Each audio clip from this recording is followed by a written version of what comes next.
Hello, everyone. Today, our group will be talking about the Dutch Flower Farm study case, focused on the business of FAM Flower Farm. Here's the table of content that we will follow to present the discussion. The first one is the executive summary, the introduction to the case, and that will be followed by the findings and discussion, and will be concluded with a conclusion and recommendation to the problem.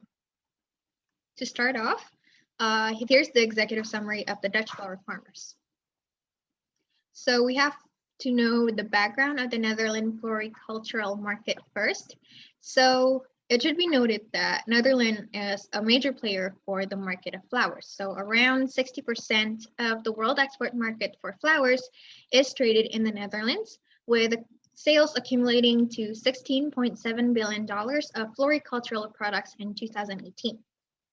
In 2008, the Netherlands was the 21st largest economy in the world with the 9th highest GDP per capita at $40,850.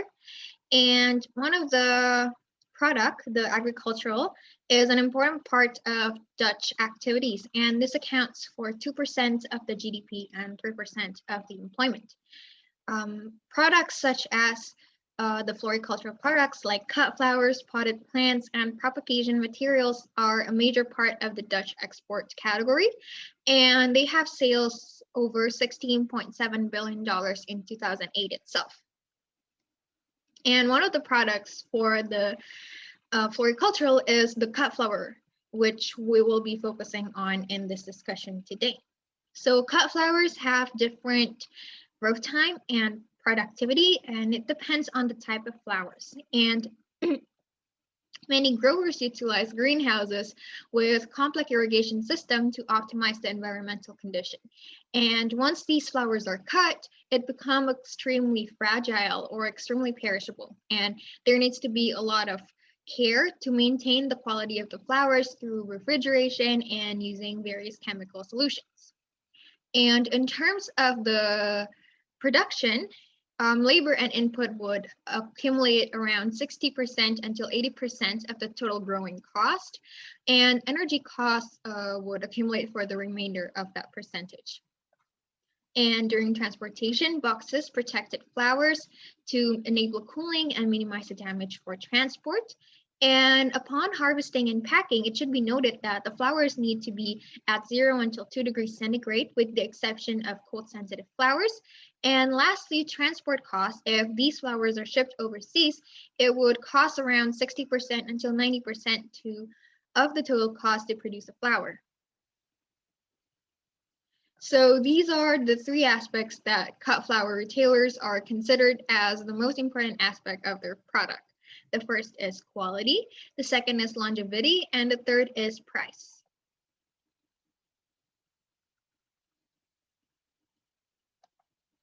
I would like to discuss the findings and discussions about the case of export of flowers to the Asia, and also the regulations in which the countries that the farmers would choose. So the first one is the destination of the countries that we will be chosen by the farmers. There are Japan, Singapore, and Vietnam. And based on regulations that we researched before, these three countries is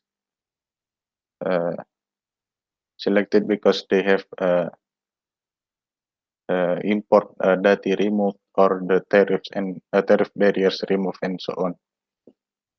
In Japan, there were free trade agreement on 2019 called JEFTA, or Japan European Union Free Trade Agreement.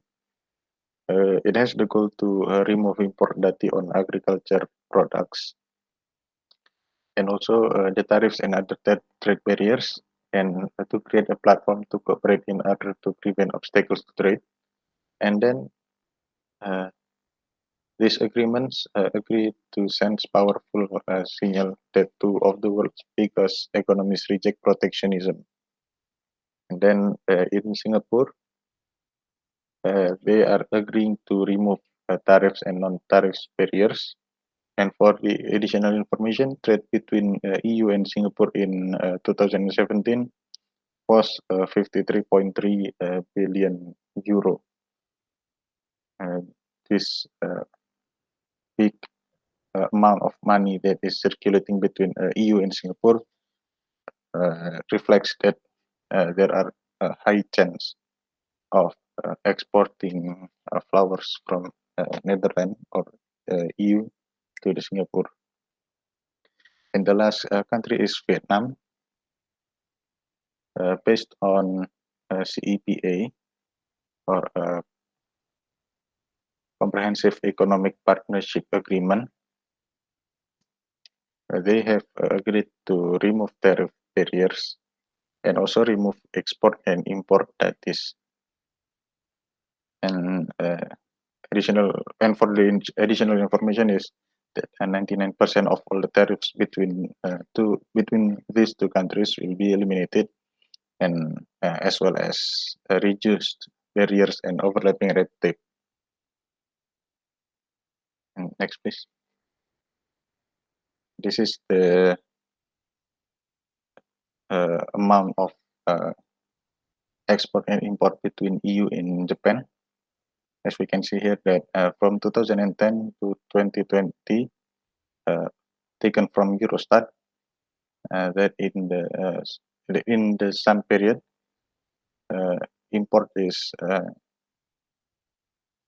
higher than the export, but it is in a high number. Like example, in 2010, the export from EU to Japan is 40 billion euro, while the highest export was in 2019. It was on 60 billion euro. It shows that there are many chances, or there are many opportunities to export to Japan. Next. Same with Singapore from 2010 until 2020. The highest one was on 2018 with higher than 30 billion euro, and the export from EU to Singapore is always higher than import. It can indicates that the export from EU to Singapore is going so well without any barriers or without any tariffs or protectionism between those two countries. Next. And EU and Vietnam, we can see that the export is relatively smaller than between Japan and Singapore, while the import from Vietnam to EU is increasing every year, is having a trend increasing every year from 2010 until 2020. It means that the exports is not as demanded as Japan and Singapore. Next, please. And this chart is showing us about the trade between EU and its partner countries after the free trade agreement, taken from annual report on the implementation of EU trade in 2019. We can see here that the trend of exports from EU to outside EU is having an increasing trend. Like in 2015, there are more than 100,000 million euro, while in 2019, on the latest data, it was almost reached 150,000 million euro.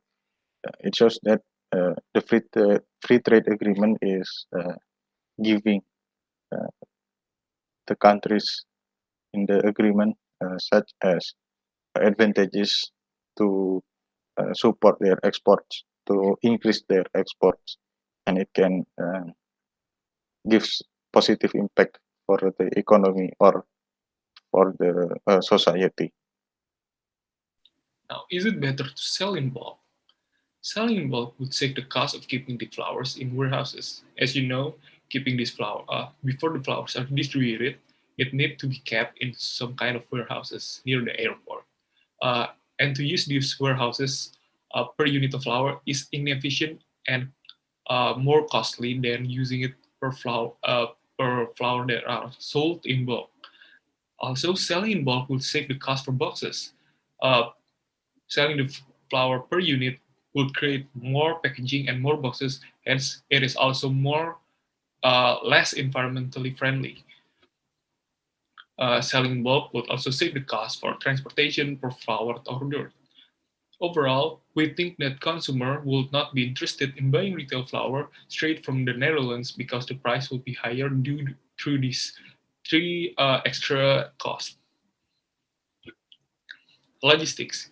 When we think about logistics, the most effective way to transport these flowers to the exported countries is by plane. Why? Air transportation is the fastest among ground and water transportation. Remembering flowers characteristic that will die days after they are cut if not cared properly, and also the fact that already 95% of exported cut flowers are exported through air, and also the fact that flowers are light and small. It would be inefficient to transport it with a freight ship that are meant for heavier and bigger cargo.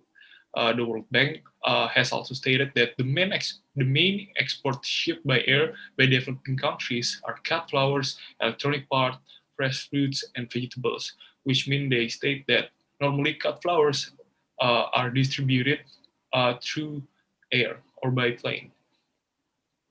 Also, the fifth one, where there is enough traffic and space, airlines, or in this case, airport, will invest in facilities such as warehousing.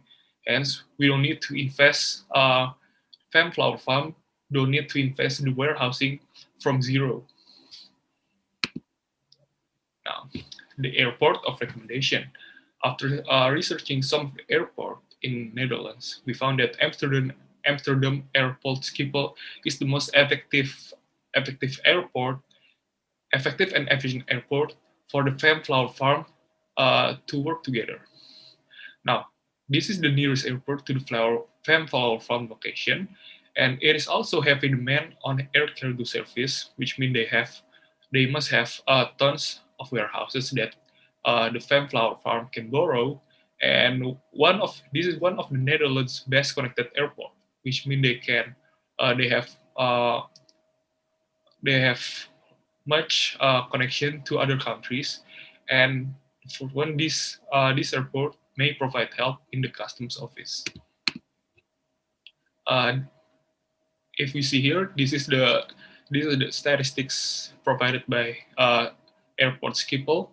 So if we see here on the left side of the screen that uh, Schiphol Airport has received among uh, around 4,000 47,412 cargo transport from and to Asia, which makes Asia their biggest cargo transport consumer.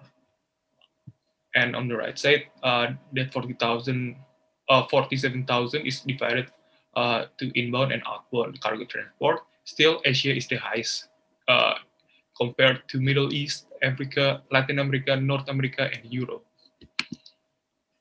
Now, although transportation by plane is the most effective, there are also constraints by using plane.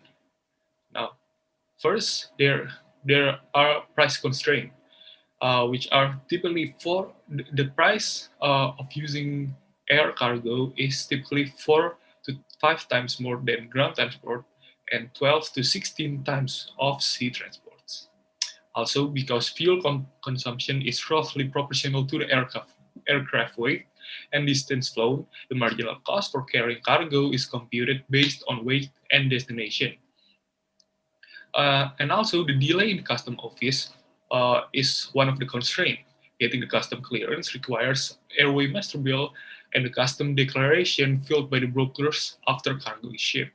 If there's no demand for air freight cargo service in the area, it might be more costly since there are no economies of scale in that airport. Uh, in some developing countries, the national carriers enjoys monopoly. This creates another problem because it creates opportunity for discriminatory behavior in handling competitors' cargo. So we'll be looking at the overall market of the Fanflower Farm. So this product that is sold by Fanflower Farm is Dahlia tuber, which is more significant to cooler climates.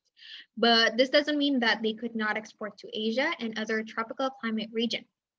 In terms of the Asian market of cut flowers, there have been a lot of exports to Asian countries, but it is mostly from other Asian countries as well. And this could both be an opportunity and weakness for Fanflower Farm to enter the Asian market.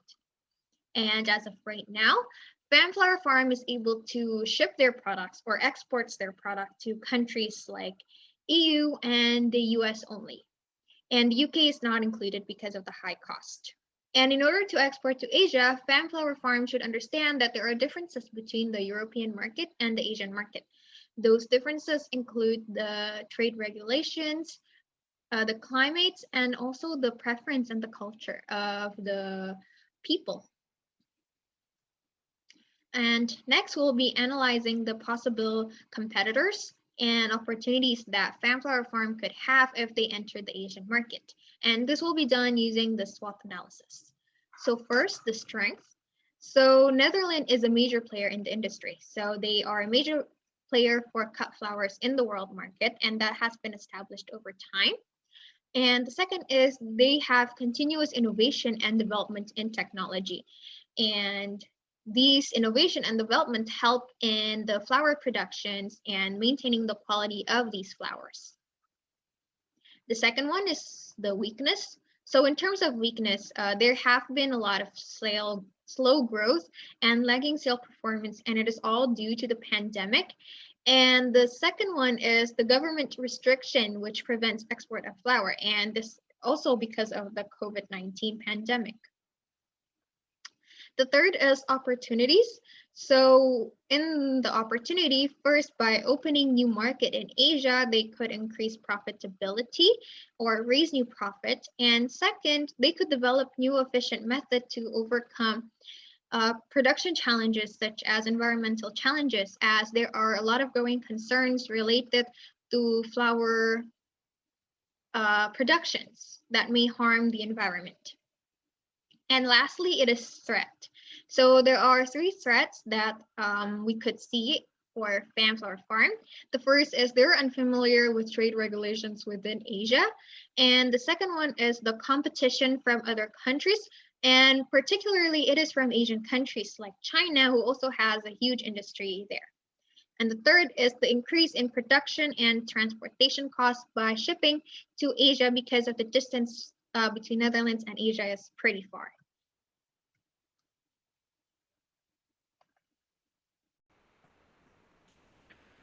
Okay, thank you. My name is Rafael Tedeng Parani, and I would like to give another perspective on choosing the countries. So, as you have noticed previously, my colleagues have mentioned several countries like Japan, Vietnam, and Singapore, which are countries that are likely to be exported due to the easiness in regulations and trade policies. And now I would like to give another recommendations of countries looking at the other aspects. So here in the segment, I would like to give economic and non-economic factors in the destined country that might affect exporting decisions. So we're going to look at the economic factors first. We have consumption per capita.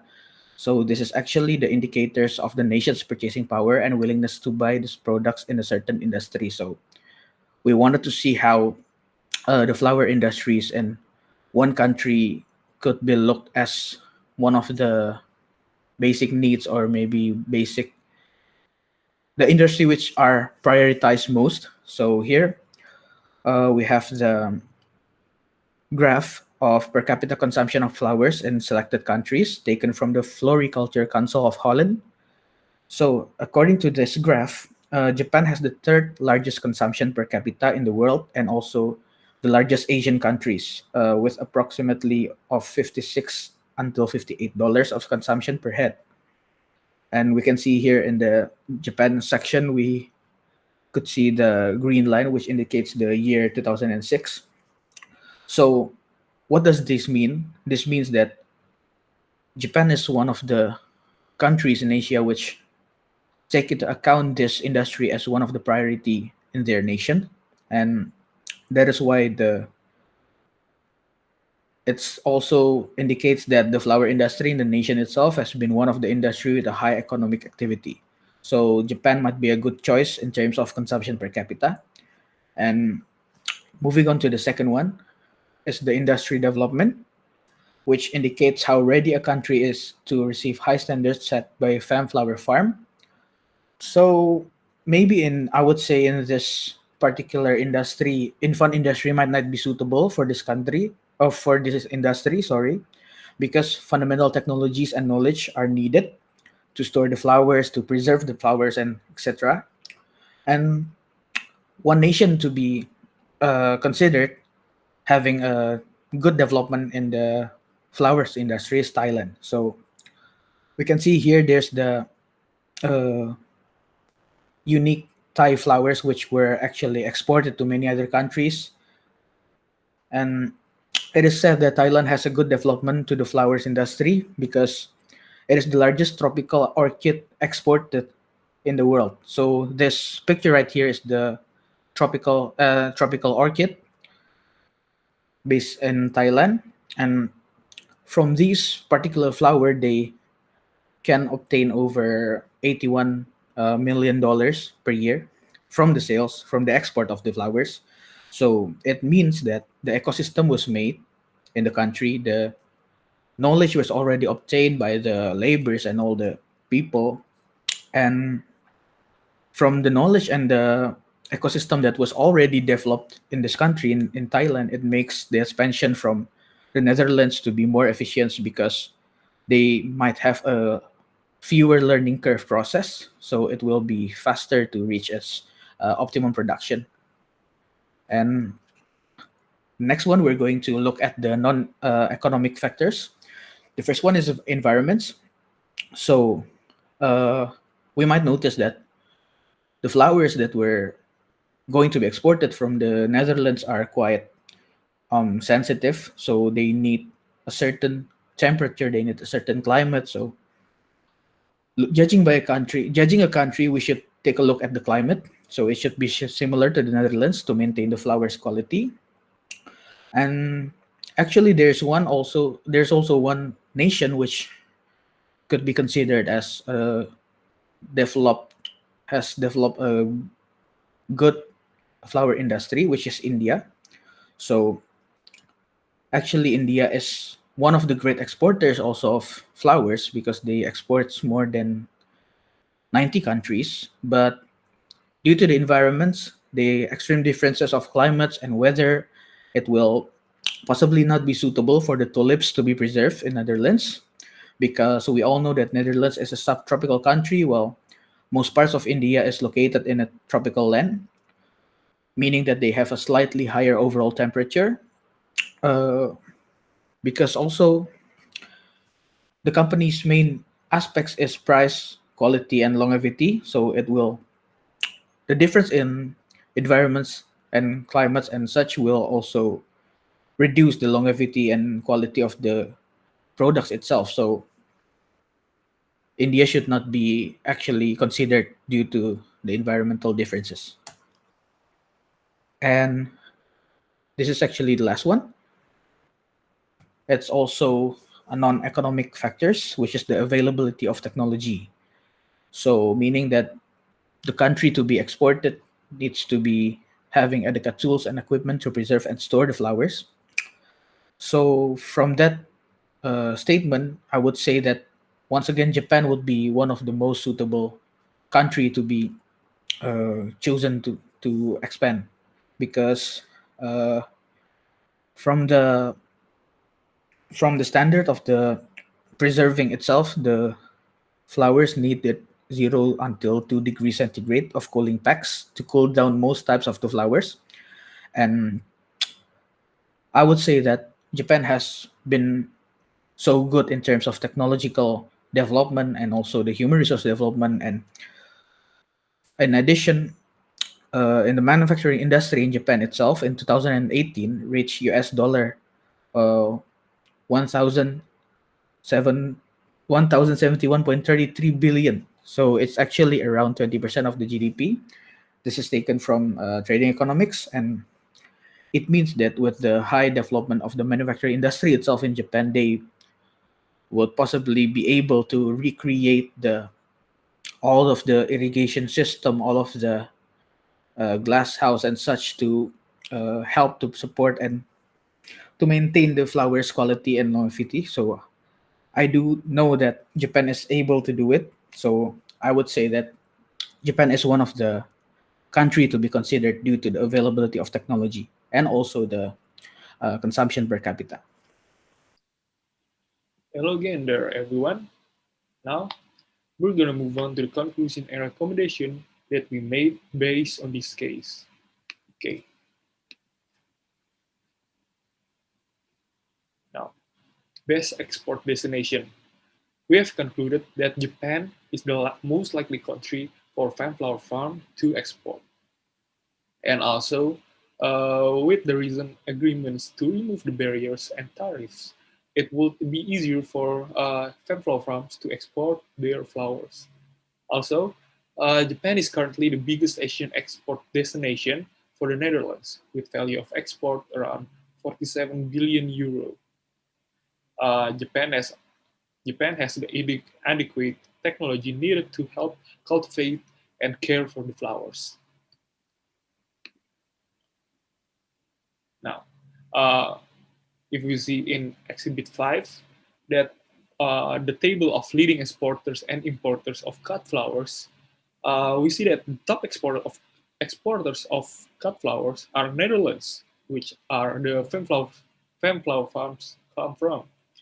And for the top importers of cut flowers, we see that the biggest Asian importers of cut flowers is Japan there. Um, so we can conclude that Japan uh, is probably the most efficient country to go to for Fanflower Farm to export and expand to Asia.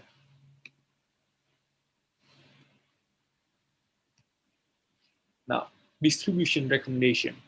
Now, we recommend that Fanflower Farm to examine the practical transportation routes to Asian countries and find a transportation hub between Netherlands and Asian countries.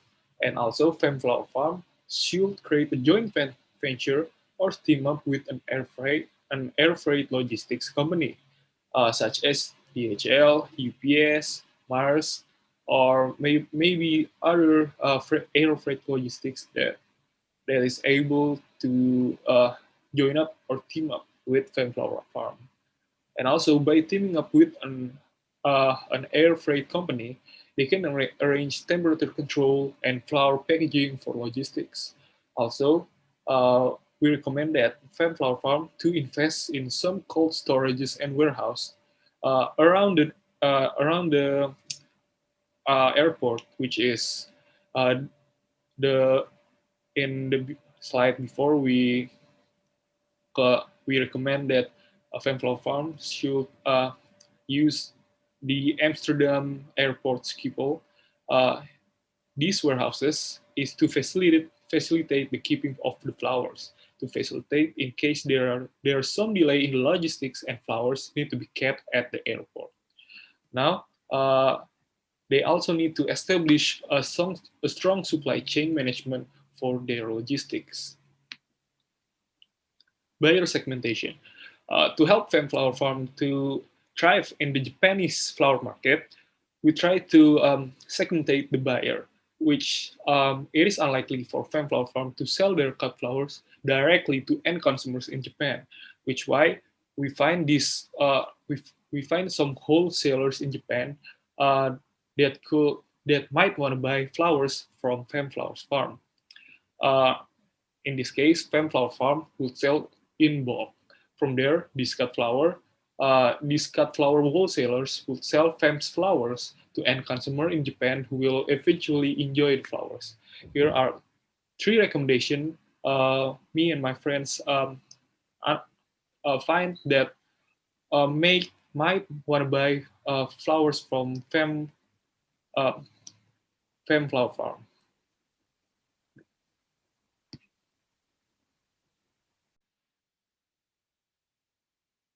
Okay, all right. That's all the analysis that we have done and the recommendation we have offered for Femflower Farm. And if maybe you have any question about the analysis we made on this case, please ask away. Once again, thank you for your attention.